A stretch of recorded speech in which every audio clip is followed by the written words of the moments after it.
Welcome to Tritiyo Matra. Bangladesh has a long-standing relation with the European Union. EU-Bangladesh diplomatic relations was officially established in 1973. Since then, the EU has been a strategic development partner for Bangladesh.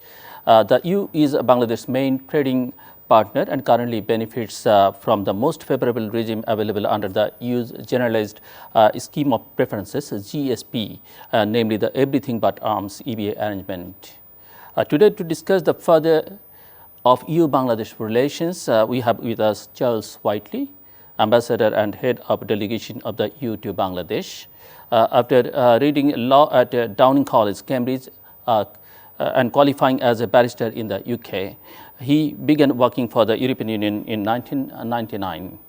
As an EU official, he has covered human rights and democratization issues and has been posted to the EU missions in Bangladesh and Indonesia at different times, where he has dealt with political, human rights and trade relations issues. Ambassador, welcome to the show. Thank you. What has been your personal experience in Bangladesh so far after taking office? Well, as you mentioned, I've been here before. I was posted here from 2005 to 9, which was a very interesting time to be in Bangladesh. And I was very happy to get posted back here as ambassador. When I was here before, I was deputy. So I learned a lot about Bangladesh in those first years of work here. I think now you see a Bangladesh that's transforming very quickly and rapidly.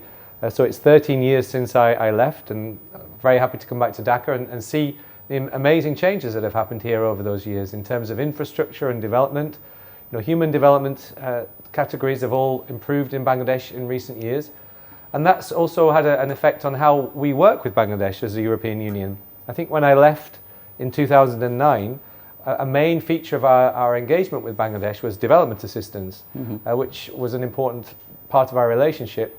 Now it's still there in a smaller way, but it's accompanied by big differences in terms of how we engage with Bangladesh on many, many issues, you know, from maritime connectivity to human connectivity, people-to-people links, climate change, green transition, energy. I think all these things make for a broad-based relationship. And what I've very much appreciated doing in my 9 months here since I arrived as ambassador is to travel around Bangladesh and see also how things are outside Dhaka. I've been to Chittagong, to the Chittagong hill tracks, and that was very interesting to see Chittagong, because that city has also changed quite a lot in 12, 13 years. So I look forward to my tenure here and to being able to be part of relations with Bangladesh for the next 2 or 3 years. Ambassador, Bangladesh is currently on track to graduate from LDC status. While this is a matter of great pride for you, there is a concern that the change will lead to Bangladesh losing the current preferential trade arrangements with the EU. What is the process for Bangladesh to negotiate new trade agreements with the EU after graduation? Well, everything's under process already. I think we have clarity on what the transition will be. So Bangladesh will remain under the existing rules and regulations for access to the EU market until 2029. So there's a 3-year transition period, and then Bangladesh will be able to join the GSP Plus regime, which has a few more conditions attached. For example, the ratification and implementation of 32 international conventions. Bangladesh has already ratified those conventions, so it's made a very important step in the direction of accessing GSP Plus. And that GSP Plus regime is basically the same as the conditions of duty-free, quota-free access that Bangladesh enjoys now. So I think we all have an interest and a stake in making sure that transition is smooth and without problems. And I think already there's a lot of work on the government side here and on the business side, you know, by key industry leaders like BGMEA and BKMEA. They're already very well engaged and aware of this change. So I think everything that needs to be done at the moment, many years ahead of the actual change, is underway, and we're certainly determined to work with Bangladesh to help to fulfill these conditions. You have been to several events now to discuss the current FDI climate and problems in logistics in Bangladesh. What are your thoughts on Bangladesh's economy from a foreign investment perspective? What do you think Bangladesh can do to attract more foreign investment? Well, I think clearly investment is very important, and it's a two-way thing. We see that the European Union is one of the largest investors in Bangladesh, and we want to increase that further. There's definitely interest from European business across many different sectors, because people see what's happening to the Bangladesh economy. They see the sustained growth rates. They see the rise of an educated workforce, a youthful workforce. They see the startups that are coming in Dhaka and elsewhere in Bangladesh. So it's an exciting place for business to look at. And I think what's key is, once you get the attention of business and potential investors, that the rules and regulations that apply to foreign businesses are favourable. So we have a dialogue regularly with the government, our business climate dialogue, to discuss how to improve the attractiveness of Bangladesh as an investment destination. And that's certainly underway. But I can give you one example. In the logistics sector, there's quite a heavy involvement of foreign firms, European firms.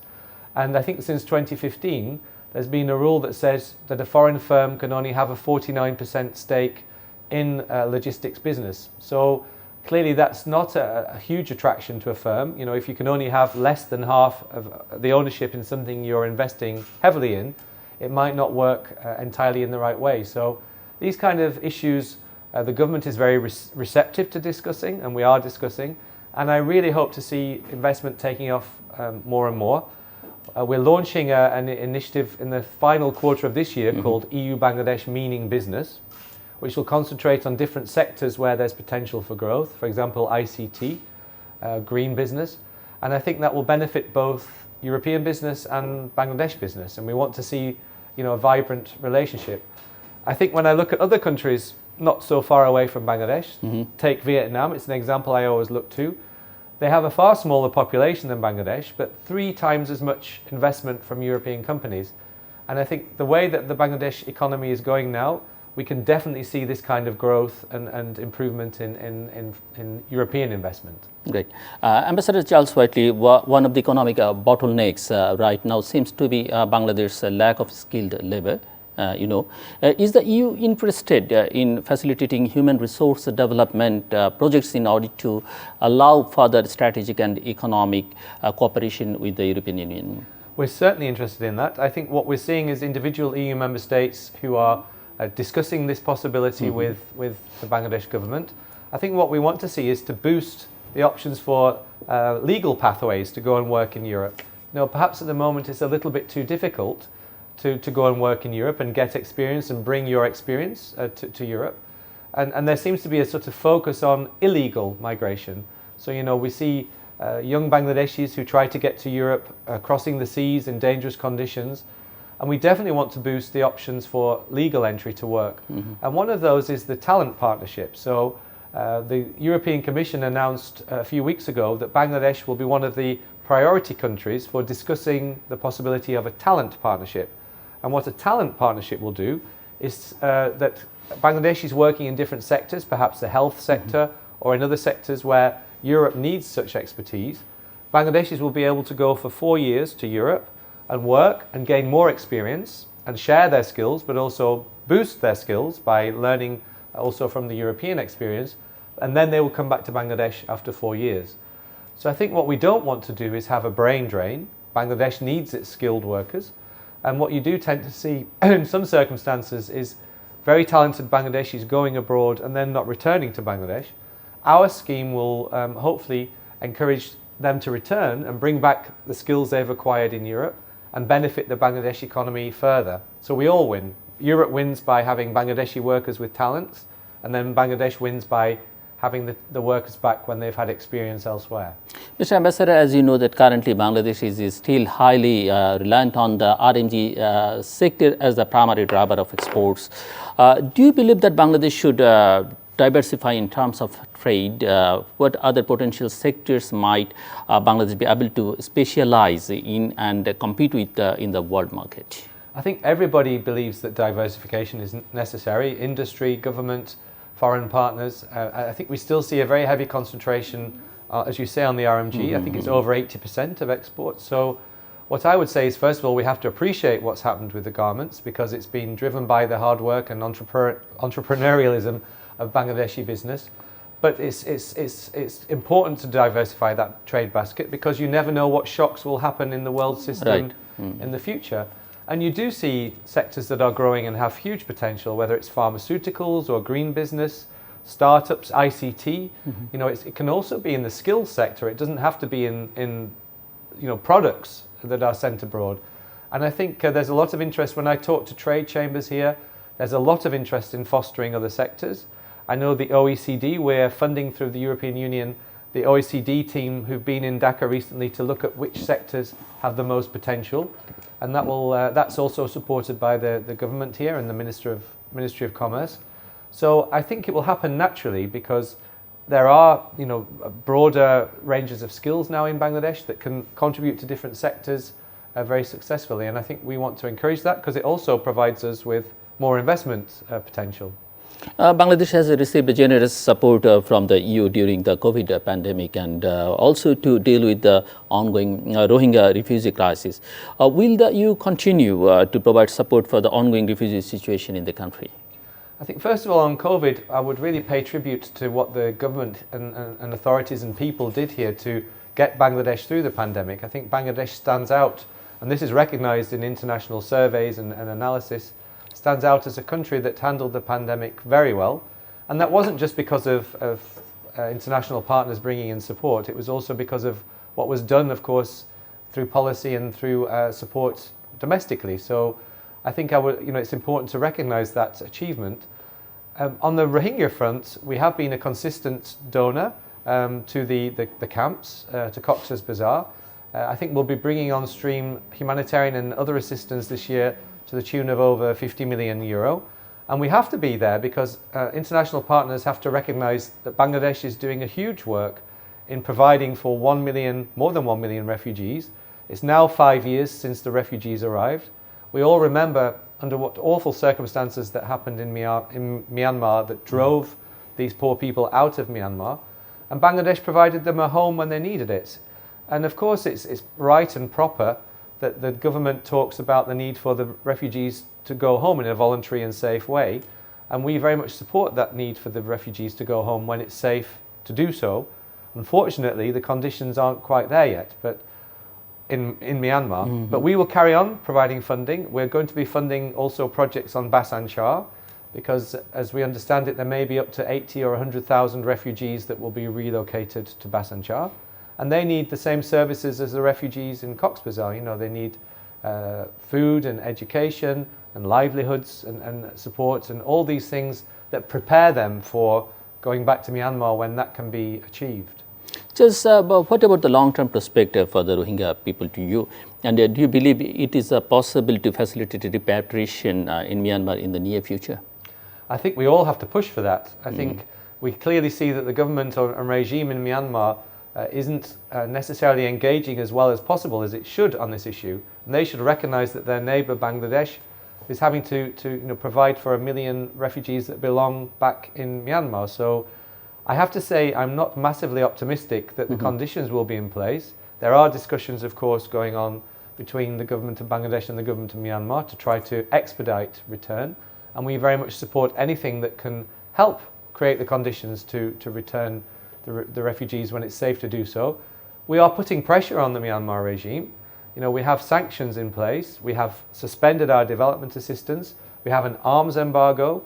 We are bringing the resolutions in the United Nations every year in the Human Rights Council and trying to persuade others that this has to be done, that all the violations of human rights in Myanmar should be addressed. And one key angle that we don't forget is accountability. The accountability for the terrible crimes that have been perpetrated against Rohingya, the crimes against humanity. We all know the terrible stories. And I think in order to make it safe and psychologically safe for the refugees to go home, we need to continue supporting international processes, in the International Criminal Court and in International Court of Justice that will give some, support to ensuring that those who committed these crimes are in the end brought to justice. But we certainly support the need for return as soon as possible, but I am a little pessimistic that the international community will achieve that imminently. It's not there yet. Here is another issue. The world is currently reeling from the ongoing conflict in Ukraine. And what has been the effect of the invasion of Ukraine on Europe as a whole, in your view? Well, first of all, I'd speak about the human impact. We have 5 million refugees, many, many children that are being forced out of their homes. They're now, many millions have moved to other countries in Europe, the European Union. But we've also seen that the alleged crimes against humanity that have happened with hospitals and schools and other institutions being bombed and people being killed in their thousands in Ukraine because of the Russian aggression.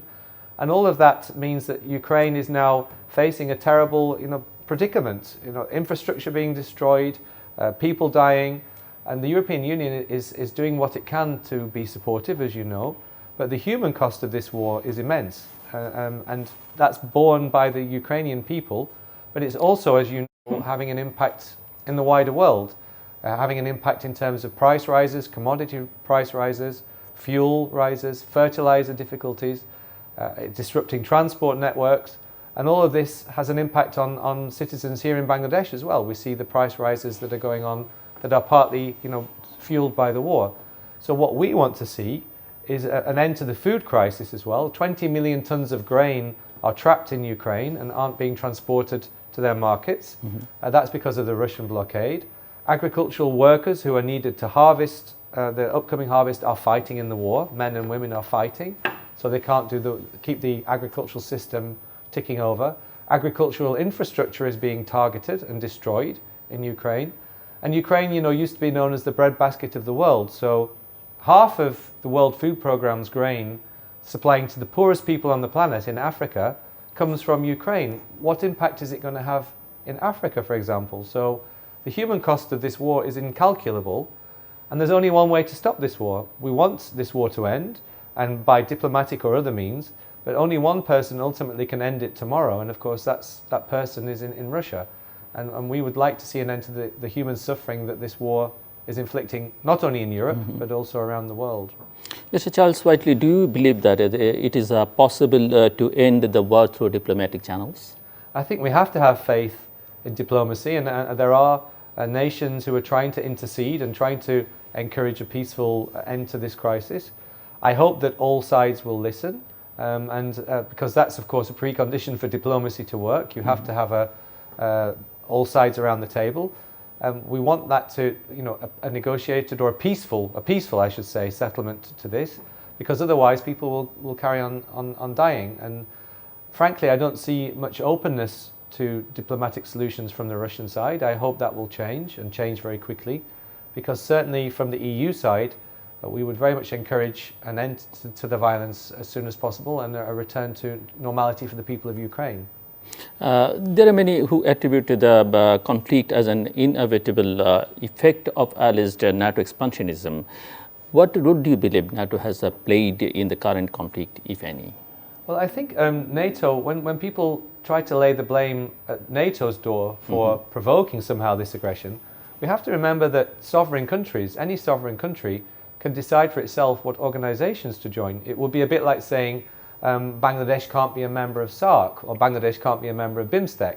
A European country that has an interest in collective defense, because let's not forget NATO is predicated on defense. It's not an aggressive militaristic alliance. It's about defending states from attack and a collective commitment to defense.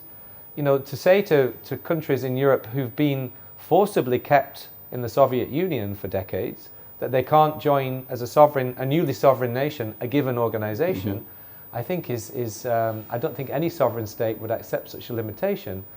But I think what's important is that, it's also important, of course, that the conditions are there that ensure peace in Europe, and that means a constant dialogue. NATO had very developed contacts with Russia for many years to create confidence building and reassure others that the NATO alliance isn't predicated on offensive behavior. So for me, it's a red herring when we talk about this. When we try to lay the blame for the war at NATO's door, the blame for this war is clearly the aggression, the invasion of sovereign states, the invasion of territorial borders, internationally recognized territorial borders, the breach of the UN Charter. There's only one country that's responsible for that. There was initially much talk of the prospect of Ukraine joining the EU. However, now there seems to be quite a bit of resistance to the idea. What are your thoughts on that matter? And if anything, I think minds have been moved very quickly on this in the European Union. Ukraine has now been offered candidate status, or it's been proposed and agreed by the heads of state and government in the European Union. So everybody now acknowledges that Ukraine is on a European pathway to ultimate membership of the European Union. Of course, to join the EU is a very complicated process. It means adopting all the laws and regulations of the EU and having a functioning market economy. There are all different conditions for joining. And states, you look at states from the former Soviet Union, like Poland, who had to work very hard adopting the laws of Europe, changing their legal systems to be compatible. Otherwise, if you're not compatible, it will create instability. So we need to ensure that there's this political acknowledgement for Ukraine's membership of EU, which is now in place. And then we need to give all the assistance that's necessary for Ukraine to meet the conditions. And that's what's happening. The EU is providing billions to Ukraine to adjust to that ultimately. But clearly, the first thing that has to happen is the war has to end, and then Ukraine can be in a position to prepare for membership. So I think the political will is there for Ukraine to join the EU, and it will happen. It will take some time, but it will happen. Mr. Ambassador, the war in Ukraine and many other events in the world seem to be pushing up the level of intolerance and polarization in the world. Do you believe that the world now is a more divided one than a decade ago? And what do you think will be the future of Europe after the dust settles? I mean, I think clearly there are global divisions, and they're very worrying. There are divisions on whether multilateralism is the right way to rule or engage as a global community.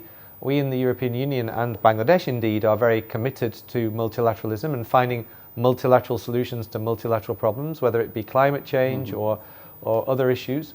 So for us, I think it's a difficult time for multilateralism, and the international community is divided on that. But I mean, we have to remember, certainly from a European point of view, in the last decades of European history, not only have we had wars, of course, the Second World War and so on the European continent, but we had a Europe that was divided by the Iron Curtain until the late 1980s. So, some changes have been positive, but globally, I think you're right to say, I think we're living in uncertain times. The world is now a multipolar world with rising powers. It's not just a division of the world order between the US and the Soviet Union. There are very important powers coming through. And we have to acknowledge that as a fact, and we have to work together collaboratively where we can. But again, just going back to what's happening in Europe now, clearly this is a very dangerous time for Europe, a dangerous time for stability in Europe, and that means that the world is divided in some sense because of the war in Europe, and we need to address that as soon as we can. So I think if we can find peace again, all these global challenges like climate change, we see the floods in Bangladesh now exacerbated by the effects of climate change. We need to work together to address that, and if we don't, then we will all suffer, and certainly the EU is a firm believer in working together and not encouraging division in the world. We want to work constructively with all our partners. In South Asia, a different kind of tension is brewing, particularly with the rise of China's investment in South Asian economies, their Belt and Road project, and their recent rhetoric regarding Taiwan. The common perception here is that Western nations are stepping up their regional presence through military collaboration such as Quad and AUKUS, forming a kind of NATO of the East. Do you agree with the sentiment, and what are your thoughts regarding the general escalation of militarization in Asia? I mean, for us, I can only speak for the European Union, of course, and for the European Union, we have a big stake in the Asian, South Asia, but also in the Indo-Pacific. We adopted, as you may know, an Indo-Pacific strategy which has 7 priorities, and that's all based, again, to return to my answer to the last question, on collaboration with other states, on maritime security, freedom of navigation. I think we all have a stake in freedom of navigation just to get goods to market and having an efficient transport system around the world. So what we're interested in is preserving the rule of law internationally, and ensuring that disputes, maritime disputes or territorial disputes are settled peacefully. And that applies all over the world, whether it's in Europe or Asia. We want to see that happen through negotiated settlement where there are tensions. As you say, there are tensions in many parts of the world. And the EU is always a voice for negotiation and peaceful resolution of such conflicts. And through our Indo-Pacific strategy, we want to increase our engagement. We engage, of course, with China as a huge partner, with India as a huge partner. Bangladesh is very strategically placed. It's has a stable outlook in a difficult region, and that's why we're going to be building very much on our relations with Bangladesh to reflect the fact that Bangladesh has a stabilizing influence in this region, and also believes in the international rule of law, freedom of navigation, and all the things that we want to achieve at the UN and in other multilateral conversations, including through our Indo-Pacific strategy. But if I may just mention, you mentioned Belt and Road. Of course, every sovereign nation can decide from whom they take loans, from whom they take assistance. The European Union has just adopted a new strategy called Global Gateway, which is our infrastructure initiative, which will try to provide substantial amounts of funds to our partners for infrastructure and other people-to-people connectivity projects by blending grants, as we've always done, but blending that with loans from the European Investment Bank. And we're looking into that here in Bangladesh very keenly in the energy sector. And I think that's an alternative way of doing business. You can choose to work with different international partners, but we want to be able to provide the kind of high-scale, high-level packages of funds that will help countries develop infrastructure without reliance on workers from Europe, or without reliance on conditions that will bring indebtedness to different states, because I think we've seen that indebtedness can, of course, encourage instability, and sometimes that can happen in other partnerships. Chelsea, the South Asia region is host to some of the most rapidly growing economies. However, the nations and people of the region are not integrated. Do you believe that regional integration should be an important goal all South Asian nations should pursue? I think certainly from our European experience, and of course we can't teach other regions lessons, we've got our own experience. There are different histories, cultures and traditions in different regions. But from our experience, I think one of the great achievements of the European Union has been to bring our own citizens together. So, we have a single market where there's free movement of goods and services and people. So, if I'm a Greek academic and I want to go to Italy or to the Netherlands, I can move as a citizen, and I have rights as an EU citizen that complement my rights as a national, as a Greek or an Italian and so on. And we see in Europe how that brings people together. And I think it also boosts our economy. The fewer barriers that you have to trade and commerce, the more prosperity you can bring. So, there is SAARC. Bangladesh, of course, is a member of various regional organizations, SAARC and BIMSTEC. I served in Indonesia, where we see ASEAN accelerating the integration process. And states do this not because they want to share their sovereignty, but because they see clearly the advantages of working together. So I would definitely, from a European perspective, we think regional integration is a good recipe, and it can bring prosperity, and it can bring understanding and harmony amongst peoples. So I think it has to be done in a way that benefits and is congenial to each state. So we don't give lessons, but we certainly say we have experienced the positive side effects of regional integration in Europe. You were talking about Bangladesh's strategic position. Do you think Bangladesh could play an important role in facilitating regional integration in the region? I think Bangladesh could certainly play that role. I mean, BIMSTEC, of course, has its secretariat here in Dhaka. Bangladesh is an influential member of SAARC and BIMSTEC. So I think Bangladesh also has the foreign policy mantra, friendship to all, malice to none.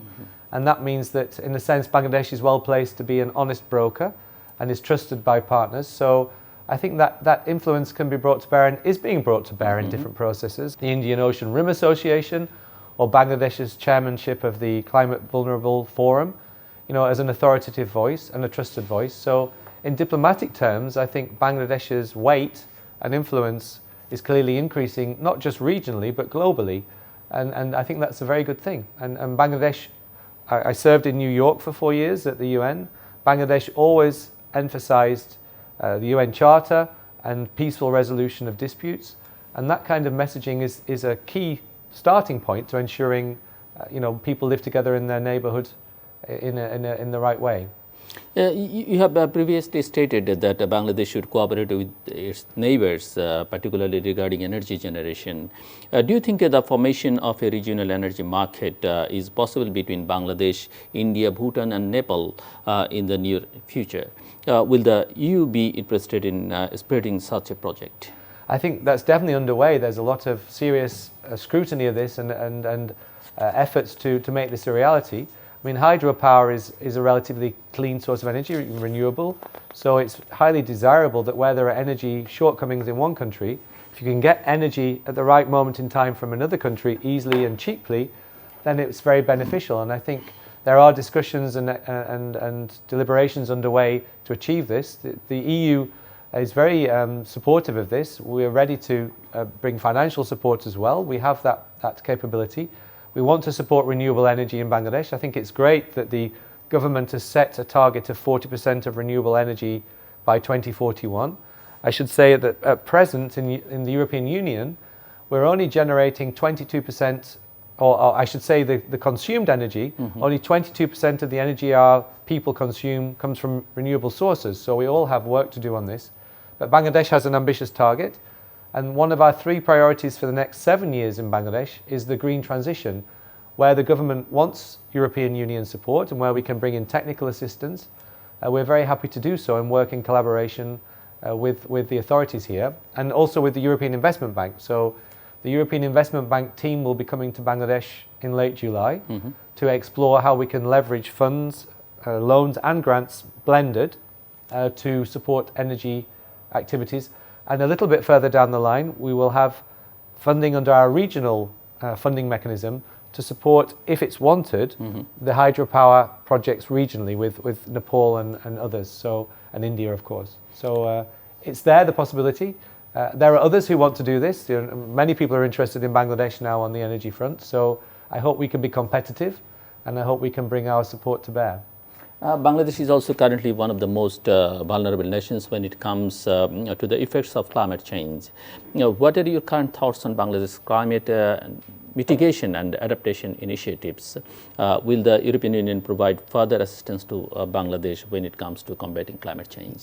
Well, I think, as I mentioned, Bangladesh is first of all very influential on the diplomatic stage with this. It's a voice, and why is it a voice that's listened to? Not only because it has good homegrown ideas, but also because, as you say, Bangladesh is on the front line of climate change. And you know, when you see the predictions that 30 million Bangladeshis may have to move internally in due course because of climate change, that's a pretty unsettling scenario. So I think the world has to be respectful of the fact that Bangladesh speaks out on climate change because it's experiencing already some of the impacts of climate change. And what I like about Bangladesh is its homegrown innovation on this front, you know, the adaptation that goes on. When I was here in my first posting already 15 years ago, you know, I visited sites where, you know, crops were on floating apparatus to cope with fluctuating water levels. So yeah. I think Bangladesh can teach lessons to the world about adaptation, but we are supporting projects. We have what we call our Logic project, which is with local government in different areas of Bangladesh, supporting grassroots activities to adapt to climate change, and we're very happy with how that's going. And we will be bringing on stream further support for climate change. As I said, it's one of our 3 priorities for the next 7 years. And I think we in the West, you know, who've polluted for long, it's incumbent upon the EU and others to ensure we deliver on climate change funding globally. We are delivering $100 billion of support. I don't think everybody in the international community is meeting the pledges they've made, including at COP26 in Glasgow. And the forthcoming COP in Egypt will be a chance to also hold to account those who aren't coming forward with climate change funding. And of course, in Europe, we have quite strict targets for reducing our emissions. So, you know, we have this Fit for 55 package, a reduction of 55% in our emissions by 2030 as compared to 1990, and we're very serious about meeting those targets. And all of this is part of the picture, you know, emissions reduction, mitigation, as you said, funding from developed states for those countries that are suffering the most from climate change, and it's important that we meet these obligations. In order to qualify for GSP plus benefits, a nation must be eligible for several international conventions on human rights, labor rights, the environment and good governance. In your opinion, what is Bangladesh's current standing on those international conventions? Well, Bangladesh has ratified all 32 conventions that are the key requirement for accessing GSP+, so accessing the continued duty-free, basically duty-free and quota-free access to the European Union market. So that's a big job. I mean, ratifying 32 conventions in the environmental sphere, labor rights sphere, human rights sphere, it's a key step, and that's, I don't think there are many countries in the world who would meet that criterion. So I think as I mentioned, we have a further 7 years until the transition kicks in. And in the transition time, when we reach 2029, then the key question will be implementation of the conventions. So there's a whole process that kicks in to engage between the EU and Bangladesh and our other partners who are in the GSP scheme on the implementation of those conventions. So it's so far so good, I would say. So far so very good in terms of preparing the ground. And the government and, as I said, industry, we are working hard to work for a smooth transition, because it's in nobody's interest to disrupt this key exchange, this key trading exchange is the biggest destination in Europe for Bangladeshi exports, and we want that to continue. Ambassador, the upcoming elections in Bangladesh will have a massive impact on the nation's future direction. Bangladesh has an unfortunately history of controversial elections. The EU didn't send an observer during the last election. However, you have stated that the European Union will closely observe the elections this time around. What prompted this change in position from the EU? No, but I think we follow closely any election everywhere. Elections are key turning points in the history of nations, and all over the world, I think everybody watches everybody elections, because it's preparing for, you have to understand the political scene in a given country, and that's certainly what we try to understand here in Bangladesh. We haven't taken any decision to propose an election observation mission to Bangladesh. We send election observation missions to quite a few countries every year around the world, but we're not at that stage yet. I think we have to remember the elections are still quite a long way away. It's 18 months or so before the elections, and already people are talking about the elections, of course, and there's a lot of interest and attention, but it's still a long time, 18 months. So we are reflecting on whether to propose such an mission, but otherwise it's obviously a key event in the life of any nation, the elections. So of course we will follow it with great attention. You had a meeting with the Election Commission recently. Indeed, yes. Yes, we did. How was it? Very interesting. Okay. I mean, the Chief Election Commissioner was very open and discussed about preparations, for the elections. And of course, it's a new team, the Election Commission. So I think it was a very good opportunity for us to understand better the mechanisms in Bangladesh, that are there for elections and the preparations that are being made. And understanding is very important, because if you don't understand, you can't. One of the tasks of any foreign representative in a given country is to report to capital on what's going on, and it's essential to talk to everybody to get that understanding of what's going on. Charles, we are almost at the end of the program, so would you like to add anything for the viewers? I would say, Bangladesh there's so much happening in Bangladesh. I want to take EU-Bangladesh relations to a next level, and I think we look forward to doing that in the coming years. And there are so many key areas where we can work together, and so many areas where we need to work together in a changing world. So I look forward to that challenge, and I wish your viewers well, and you well, and Channel I well. Ambassador Charles Whiteley, thank you so much. Thanks for your time and thoughts. Indeed, we had a wonderful time and discussion. Thank you too. Dear viewers, the Bangladesh economy has grown steadily even through the COVID-19 pandemic. However, it must be ensured that the growth is sustainable and that all citizens of Bangladesh are able to share in the fruits of success. As we continue to grow and develop, we hope to maintain strong relations with our strategic development partners in the EU, and I look forward to their guidance and expertise in this new chapter of our history with the LDC graduation. Thank you very much. Thank you for joining us.